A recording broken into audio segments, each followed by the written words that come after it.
Hi, I'm Owen. This is Owen Talks Movies.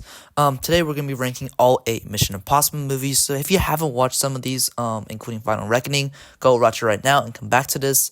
This will cover spoilers for all movies. And without further ado, let's dive right into it. At last place, 8th place, I put Mission Impossible 2. This is a great, solid action film by John Woo, and it has all of his stylistic choices.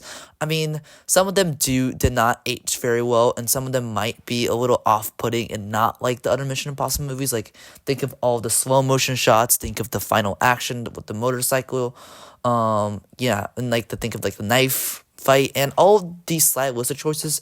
I actually, enjoyed it.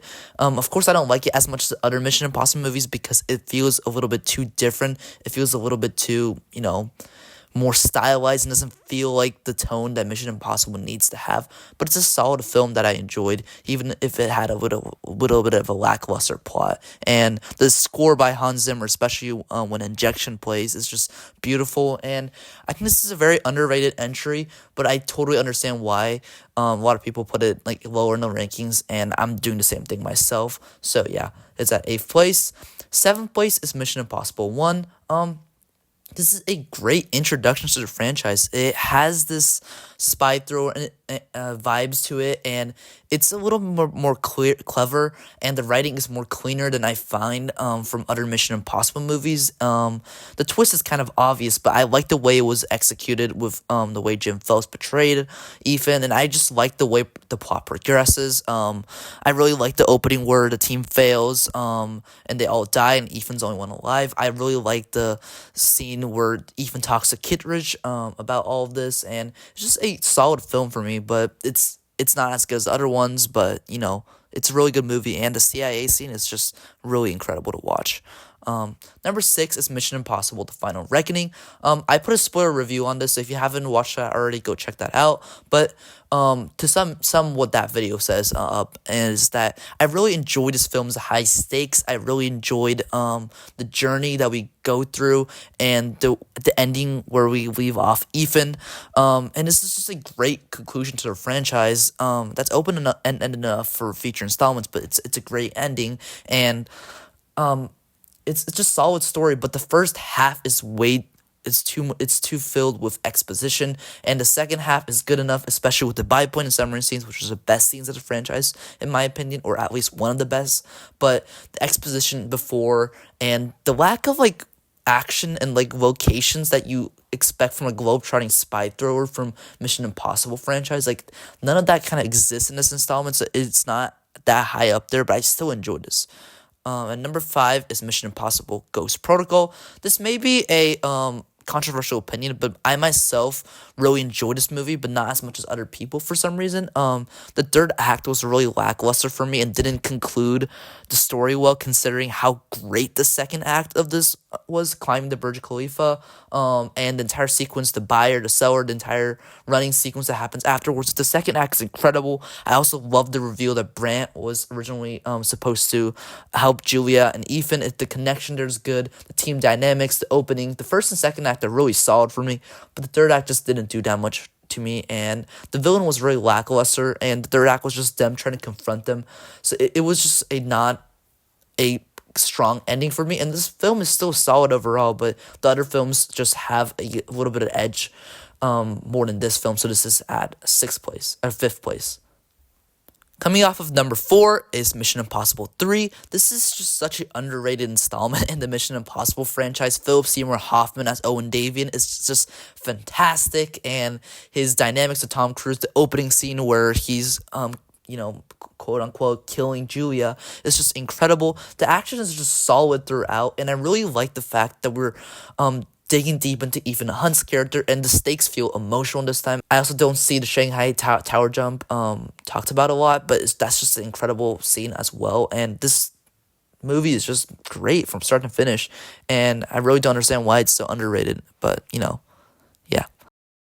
And at 3rd place, we have Mission Impossible: Rogue Nation. I feel like this installment's plot is the most engrossing after the original first film, because the plot with the Syndicate is just a generic evil organization, but the way that it is written, with the way it plays off of Solomon Lane, and the way all the conflicting organizations like head on battle each other in Rogue Nation is just really captivating and interesting to watch.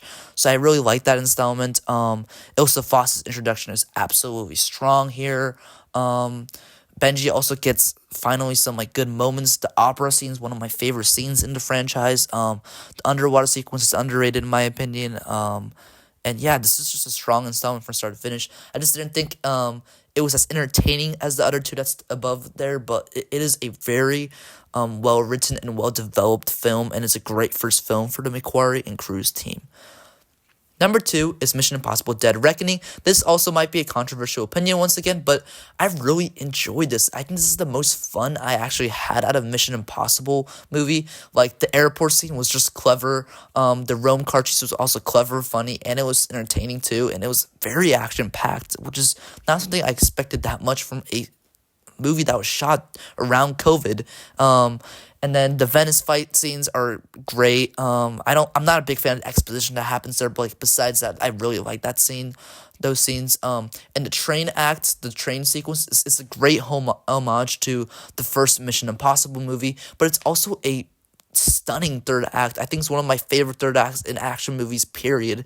And this movie has a weak plot with the entity and with Gabriel, but it's not as developed and not approached as much as Final Reckoning, so I do like that more here. And the plot isn't like terrible and exposition heavy like Final Reckoning, so I think the plot is better here, but the film is entertaining enough and has really stunning action. The motorcycle jump is also just incredible to watch on the big screen. I watched this in IMAX when it came out. So yeah, for the entertainment value and the way the film is structured, I really enjoyed this installment, and yeah, that's why it's at second place. And first place is Mission Impossible Fallout. This is a masterpiece from start to finish, one of the best action films to be ever made. The villain is great. Henry Cavill just fantastic in the role. I really like how the conflicting organizations, CIA, M16, the Apostles, and our Mission Impossible crew, the IMF, and I like all these this big cast, but it's not overblown, it's not overstuffed, it's all balanced out well and just creates this complex cat and mouse game. And it also brings back the emotional stakes from Mission Impossible 3 I like so much, puts that in, the stunts with the halo jump and the helicopter fight. It's just so good, and I feel like it has all the best parts of the Mission Impossible franchise. It just stuff it all into this one fantastic movie. So yeah, I really love that movie, and that's why it's at first place. So that's my ranking of Mission Impossible movies. Let me know your rankings down below in the comments, and please make sure to like, subscribe, and turn on notifications. This is a small growing channel, so truly every subscription matters. So I would really appreciate if you smash that subscribe button, and I'll be covering more Mission Impossible content. I think I might do an in-depth review of Mission Impossible Fallout. We're gonna talk more about stunts, and I also have other videos planned in the future. So if you like all of that, then stay tuned, and thank you for watching this video.